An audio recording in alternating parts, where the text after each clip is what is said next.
Thank you for joining Clydebuilt Conversations by Clydebuilt International. Our guest is Senator Richard Lugar, well-respected former senator from Indiana, former chair of the Senate Foreign Relations Committee, and ranking member. We'll hear from Senator Lugar about his views on leadership, family, bipartisanship, and the role of the United States in the world. Senator Lugar currently leads the Lugar Center. Well, thank you very much, Senator Lugar, for joining Clydebuilt Conversations this morning. We do appreciate your time. And I wanted to start with a couple of questions about you personally.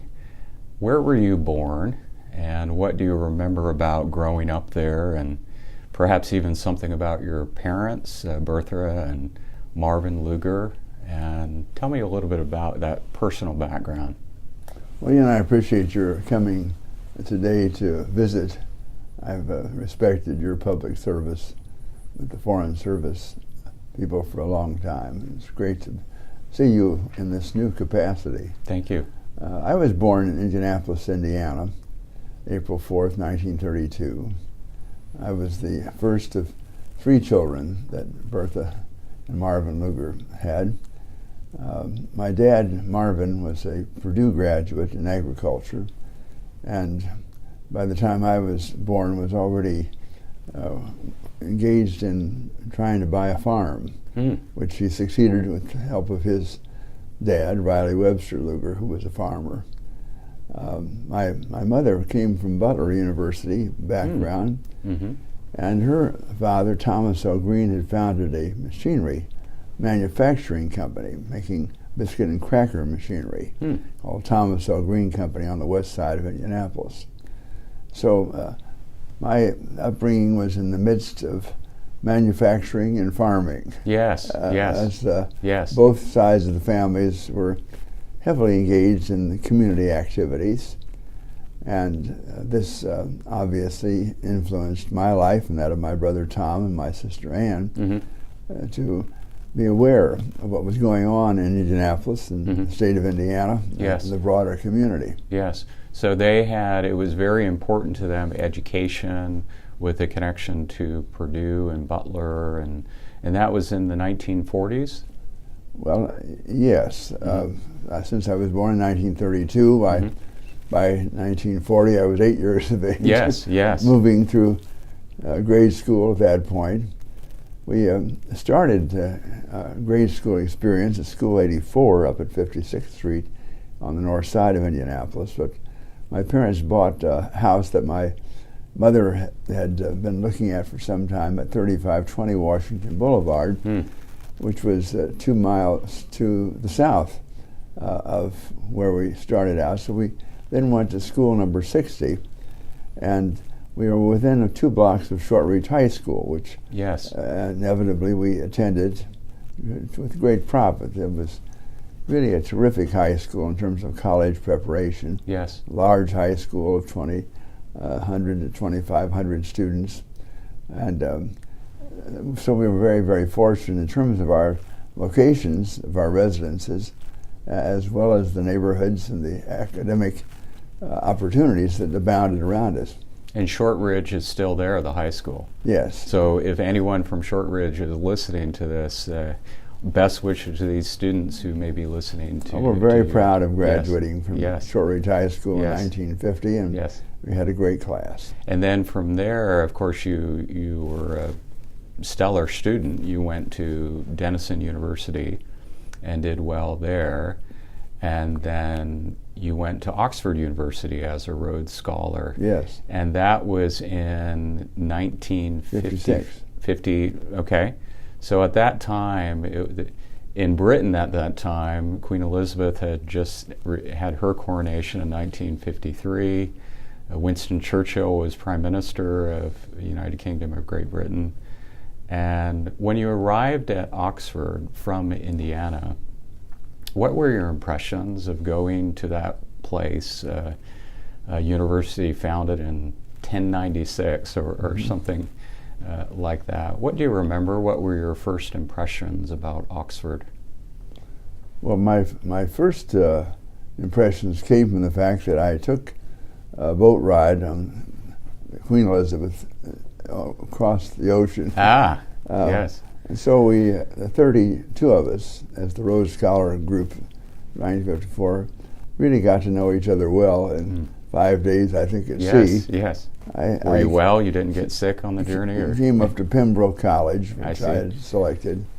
I was the only American in the college, and I arrived at midnight or thereabouts. And my first impressions, of course, were this is my first time outside the United States of America. Many high school students nowadays have traveled widely, grade school, but I quickly came to the impression of how big the world is, how diverse, how extraordinary life is in different situations. Because in Oxford, I was surrounded by students who had come not only from Great Britain, but obviously from European countries, and increasingly there were African students coming up, some from Russia. So this was a total plunge into internationalism, and one which I appreciated very much. Very formative to you. Extraordinary educational opportunity, not only in terms of the academic studies, but some knowledge really of the backgrounds of other young people who had had very different times before that point and had different ambitions. Yes. Do you remember any particular professors or even individual students that you came to know and you came to know well who really made quite a difference for you? Well, the tutors that I had, and Oxford was on a tutorial college basis. In essence, the tutor assigned to you a number of books or articles or what have you for a full week to go to the library and on a particular topic. R.B. McCallum was the master of Pembroke College at that time, and he was my tutor in political science. And one of the nice revelations the first time we met was that he said that one of his first students was J. William Fulbright, who became, of course, Senator Fulbright of Arkansas, the founder of the Fulbright scholarships and what have you. And so that was quite an interesting thought, not lacking really any reticence in this respect. I wrote to Senator Fulbright and indicated at that time that Master McCallum had told me about his tutorials, and to his credit, Senator Fulbright, in the midst of everything else, wrote back, and so we commenced a correspondence over the course of my time in Oxford, and then later on when I remember going out to the University of Arkansas for ceremonies honoring him.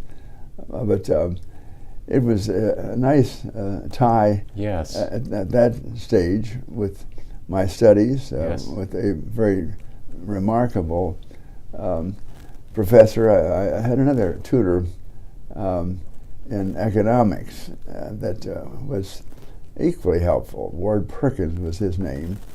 And once again, each of these tutorial situations depended upon my having done my homework, literally. Yes. The system is quite different. Responding to their questions, which were much like a journalistic interview situation. Yes.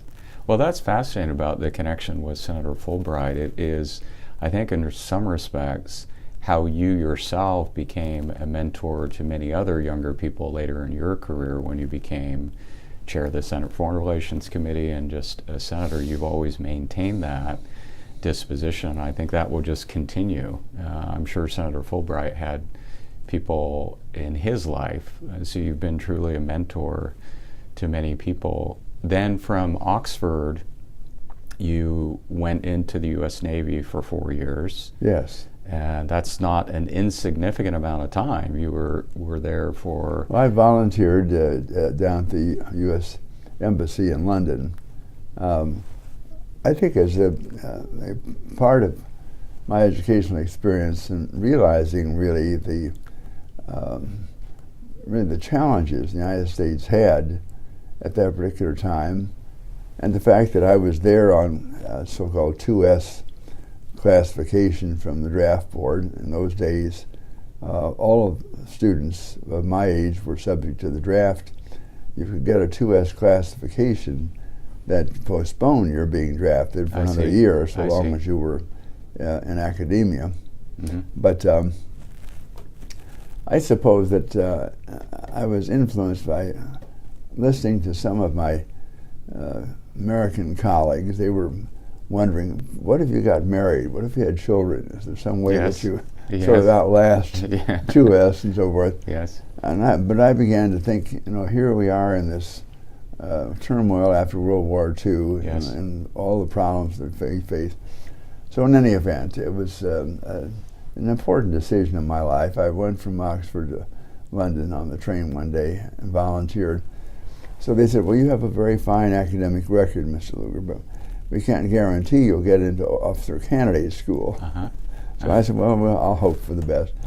I came back to Indiana, and immediately I was drafted into the Army. So I went to the proper authorities, and they recognized, in fact, they made an error perhaps, that I was already signed up for the Navy. Yes. But I was asked to report the 1st of January following that year. Yes. In the meanwhile, however, something very important happened in my life. I was married to Charlene Smeltzer of Detroit, who had been a classmate at Denison University. Yes, I've heard much about her. And we had been co-presidents of the student body. Yes, interesting. And so, in any event, we had become engaged when Char came with my mother overseas, and we had a wonderful time.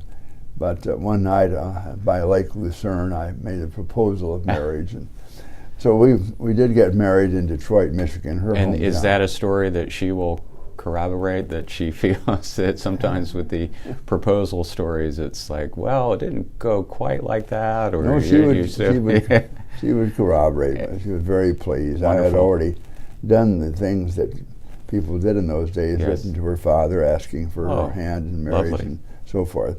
And my mother was not present by our side at Lake Lucerne. She was back in the hotel. Yes.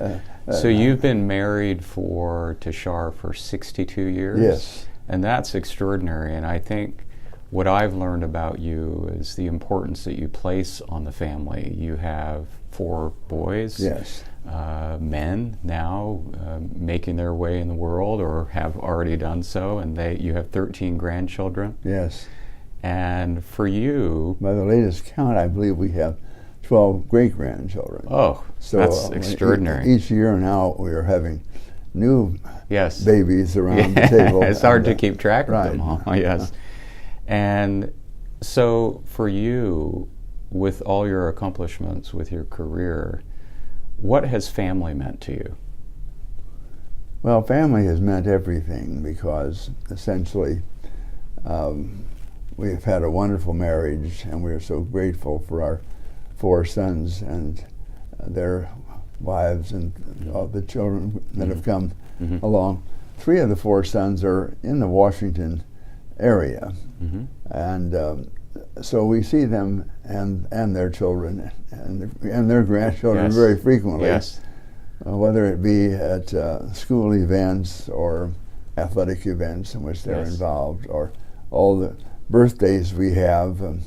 One of my sons, Mark, and his wife, Deb, love to have birthday parties for each of their children and grandchildren and great-grandchildren. So Char and I attend these.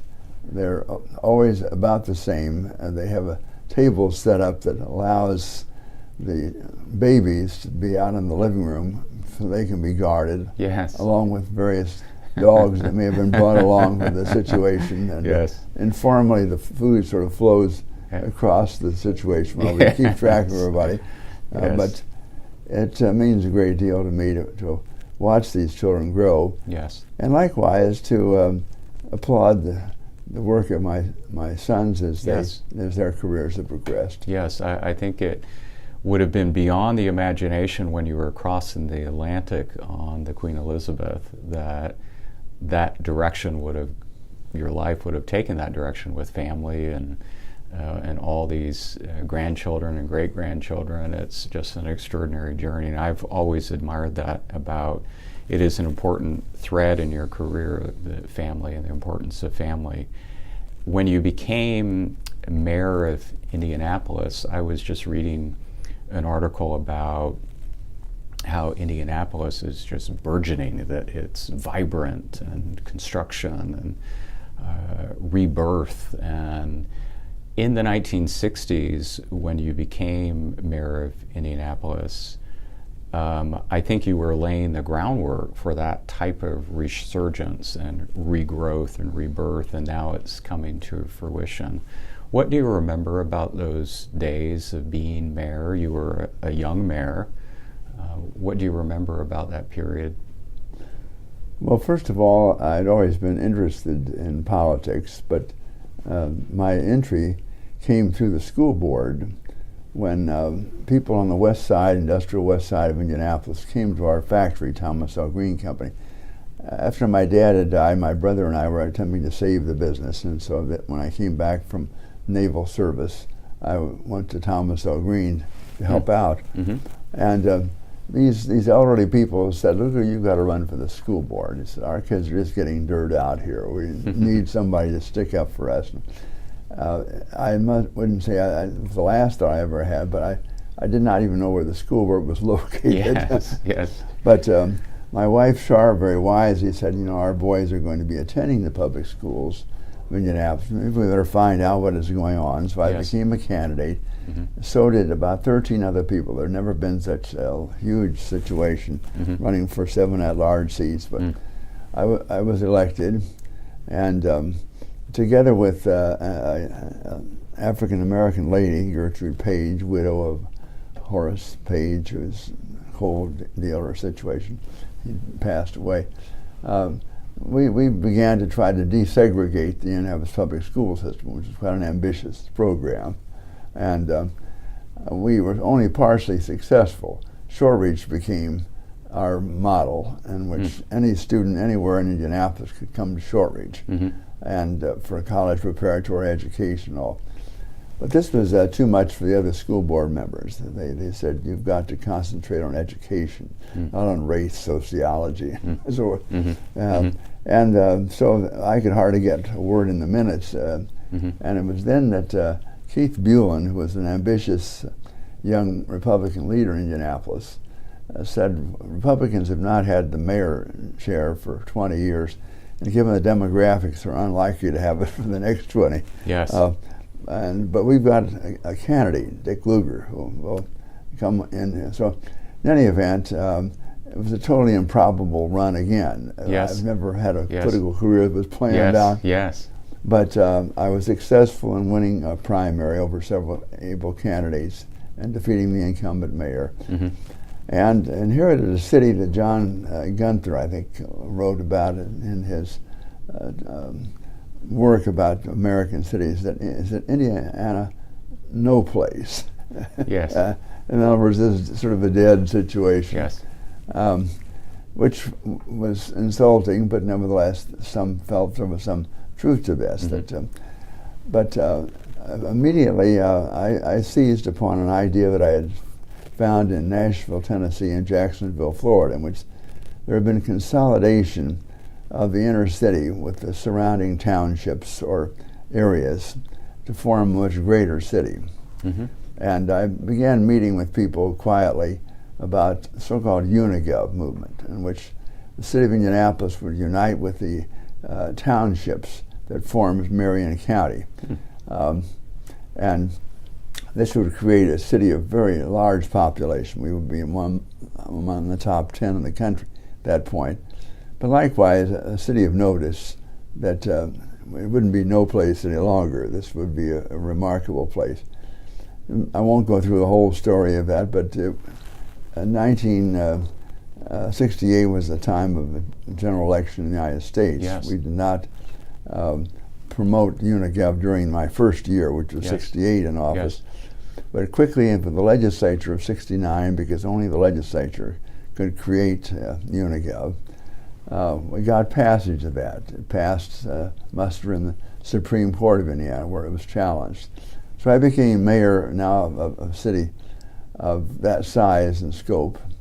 And this was recognized by President Nixon, who was then the president. So yes, and national attention. He asked me to serve on a Council of Intergovernmental Relations. Nelson Rockefeller, as I recall, was the chairman of that, because he came from the governor's standpoint. I came from the mayor's standpoint. Yes.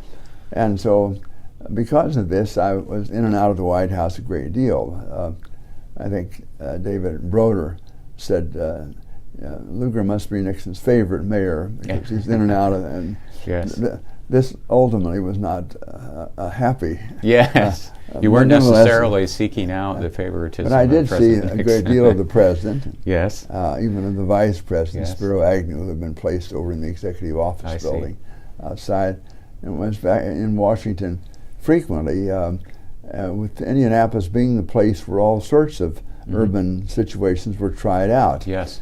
And so we became really a source of leadership. I became the head of the National League of Cities. Yes. And invited, in fact, President Nixon's first visit to outside Washington, because of all the Vietnam struggles, he was not wanting to go out, but finally he came to Indianapolis as his first stop.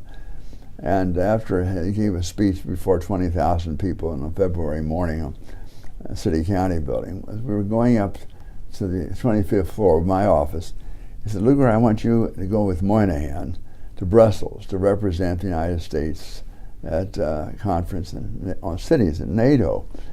And so I was honored. Daniel Patrick Moynihan later came to the Senate the same year that I did, but he was then an advisor to the president. Yes. So we went over there, and while I was over there in Brussels, I invited all the mayors of the world to come to Indianapolis the next year. Wonderful. Characterizing this as the first international conference of cities. Extraordinary. And about 50 did. Yes. This had not only exciting aspects in terms of the mayors, but revived all sorts of groups inside Indianapolis of different backgrounds, Croatians and Serbians and Mexicans, all really found each other as these mayors came and had breakfast or what have you. We utilized Monument Circle, 500 students sang Ode to Joy to represent the NATO song and so forth. But it was an entry of Indianapolis into the international community, the idea that our prosperity was, because we found that at my factory, Thomas L. Green Company, we became alive again when we began exporting to Mexico, then to South America, and then to the Philippines. And that's very much continued, as I say, as we read about Indianapolis and where it is, which is a very global, international city, which maintains still a local flavor. As I was saying, I think the groundwork for that was happening in the 1960s, and you and among others had a vision of taking it to that level, and it was happening at that time. And I think that the leaders of Indianapolis would recognize that the foundation was being built then. And so then in 1976, you were elected to the U.S. Senate, and I was term limited, only 2 terms as mayor. I see. You may have gone longer. And I was given an opportunity to teach out of the University of Indianapolis during that year that I ran for the Senate. I see. And you were victorious with that endeavor. And what do you remember? You referred to Senator Moynihan, very well-respected, thoughtful member of the United States Senate, alongside yourself and many other senators in that period. What do you remember about bipartisanship during that period? I know the Lugar Center is very focused on bipartisan governance, and in some instances nonpartisan governance. What do you remember about that period when you came into the Senate, along those lines of working with individuals, working on issues themselves in a nonpartisan way? Well, I began right away trying to work in the Agriculture Committee, which was one of my first committee assignments, to try to get a farm bill that ultimately became freedom to farm.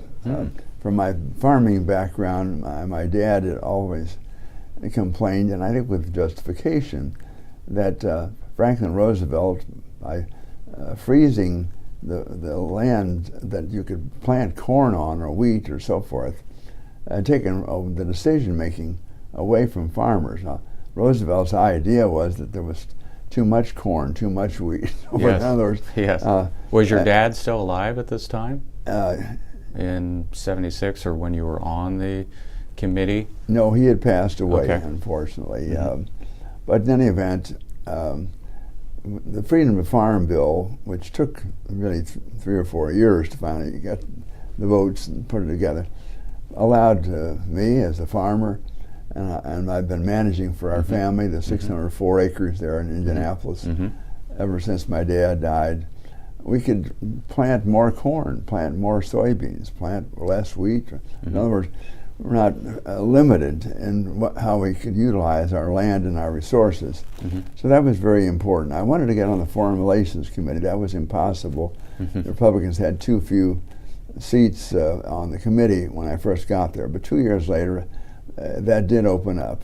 Yes. And that was a very, very important opportunity for me, because with people like Pat Moynihan and others, we were deeply interested in the rest of the world. I developed that in my own business situation with our exporting, and then with Indianapolis, so that was an avenue which allowed a great deal of foreign travel. But getting to the point of you were asking about bipartisanship, I worked with senators both in agriculture as well as one tour I had on the banking committee while I was waiting to get on the foreign relations with Paul Tsongas of Massachusetts. We were trying to save New York City at that point, using our interest in cities and so forth, in a committee that really was not in favor of doing that, the leadership, but it was a bipartisan situation in which we came across the finish line. And that was true of Freedom to Farm. It was true of when I became chairman of the Foreign Relations Committee, or when I was ranking member. I worked with Joe Biden and with John Kerry during the periods that they served as chairman. And we had, and maybe not characterize it the same way, but let me just say, we looked at it that we needed to have in the Foreign Relations Committee a 19-0 vote on something that affected the United States and other countries, so that America's face to the rest of the world looked as united and unanimous as possible, or to the rest of the Senate for that matter, as we tried to get our appropriation bills passed or treaties or what have you, as opposed to a vote of 12-7 or 10-9 or something of that variety. And Kerry and Biden, I think to their credit, were strong believers in this, so that we had a period of time there, really of over a decade, of bipartisanship and progress. And if you were to contrast that period with the political dialogue now and the decorum that exists today in relation to that period, what would some of the differences be? Obviously, you have wonderful members of the U.S. Senate currently who believe in the values that you're describing. But what is the difference between today's political dialogue and what it was at that period, even though there were difficult issues happening in the 1970s and 80s and 90s? What's the difference today? Well, it's a complex problem that takes several chapters, I suppose, to get into, but the Congress is divided in many ways, not just Republicans and Democrats. Within the parties, there are segments of particular folks that don't get along well even within their own party caucuses. A lot of this, in my judgment, has come about through the Supreme Court decision that allowed money to flow into politics in America almost without limit.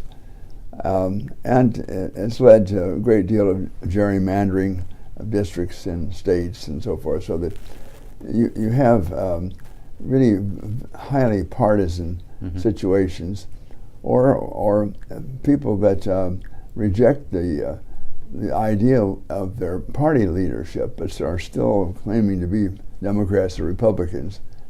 Makes it very difficult if you're a party leader to pull it together these days. Yes. I would just say that one reason our Lugar Center set up this bipartisan index with the help of the McCourt School of Georgetown on doing some of the statistical work, yes, is to encourage members to reach across the aisle, to support ideas of another person of different political background, or to introduce legislation to begin with the thought of gaining these sponsors.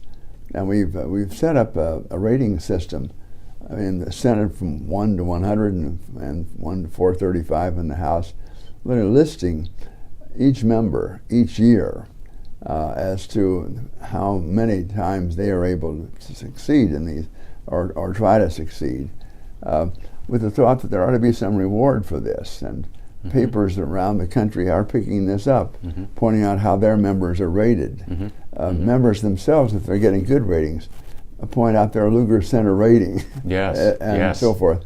It's a very small beginning, but it came from a background survey we did that showed that 10 years ago things were already moving toward excessive partisanship. Yes. And they continue to flow that way, and this has meant gridlock in the Congress, lack of success really of the Congress playing its role in the situation of our country of checks and balances. There is terrific information for listeners on lugarcenter.org, should you wish to go to that, including this ranking that you're talking about, but wonderful pieces and articles. So I encourage individuals to go look at the website. When you think about qualities of leadership, and certainly you yourself have been such a quality leader that really exemplifies, I think, what leaders should aspire to. As a leader in Washington, domestic, international leader, do you feel that there's a place for charity and kindness in leadership? Yes, there always is. And most leaders who have been successful over any course of time have really demonstrated a spirit of generosity, first of all in complimenting other people who have been helpful to them, maybe even starting with their parents and their families and the area they came from, their whole background. They realized helped form opportunities they had in terms of education, in terms of moral values and religious faith. These are very, very important aspects of leadership in our country. With the Lugar Center, again, with how it is the platform for informed debate on global issues, the center is prominent on issues related to non-proliferation, weapons of mass destruction, global food security, foreign assistance effectiveness, global development, and this bipartisanship in governance that we've been talking about. These are all issues that I think have really captured and informed your career. As you look at the world now, how do you see the United States' role in the world? Has it evolved in recent years?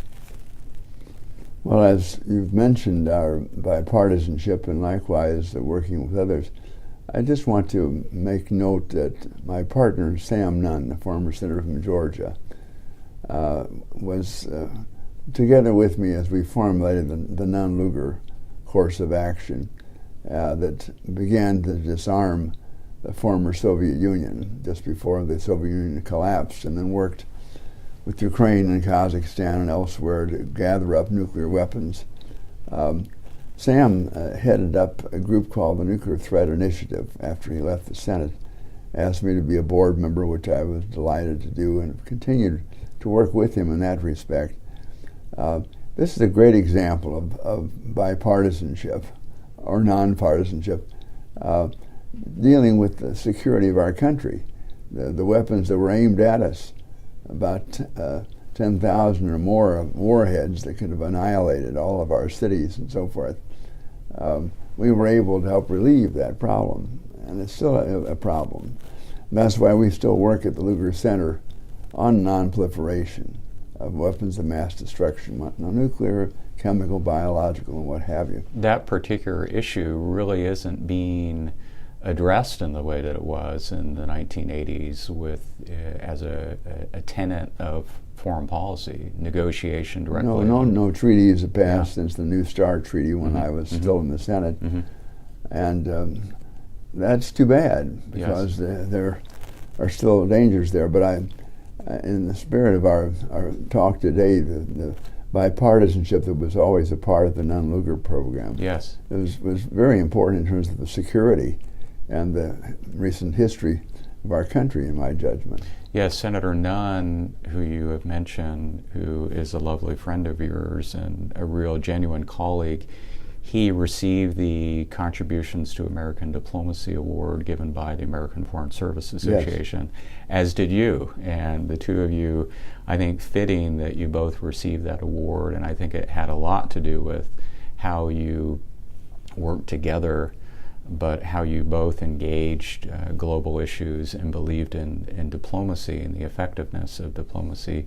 Do you feel that when we talk about United States diplomats and the United States Foreign Service, do you feel that we need additional diplomats? Do we need to be hiring more diplomats, investing more properly in their development and their growth? Is the Foreign Service itself large enough? Could we have a vision to grow it? I'm not entirely up to date on how the Foreign Service is faring in the new State Department with Secretary Tillerson and others. It's a situation in which those of us who simply read about this in the newspapers note that the State Department budget has been headed for a drastic cut of 30 or 40%, that the number of ambassadors abroad is very low, although some, as we speak, are being considered by the Senate, but maybe half of our embassies do not have an ambassador. They still have consular officials and others sort of standing by. It's a period in which foreign assistance has been also cut by 30 or 40%, or this is the projection. So America's role through diplomacy in the rest of the world is bound to be cut or suffer in this process. There are just too few people of experience who are out there on the front, and I don't know about the morale of those that are left in the process, but there must be some wonderment as to what to expect next. How do we fit into this particular? I hope that there will be changes in that will come from the experience of the new Secretary of State or the President and his people, who will understand the need for American diplomacy, and therefore the need for very skillful, experienced people to exercise this.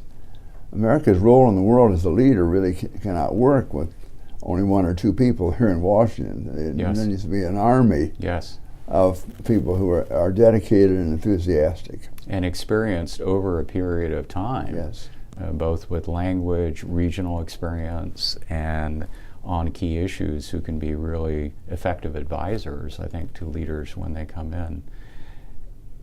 A quote from President Obama, who you came to know while he was president, but also while he was serving on the Senate Foreign Relations Committee. He was a junior member, working his way up. Yes, and when he awarded you the Presidential Medal of Freedom, I quote from him, he's referring to you, he says, "We pray that this nation produces more leaders with your sense of decency and civility and integrity, and we are grateful to you."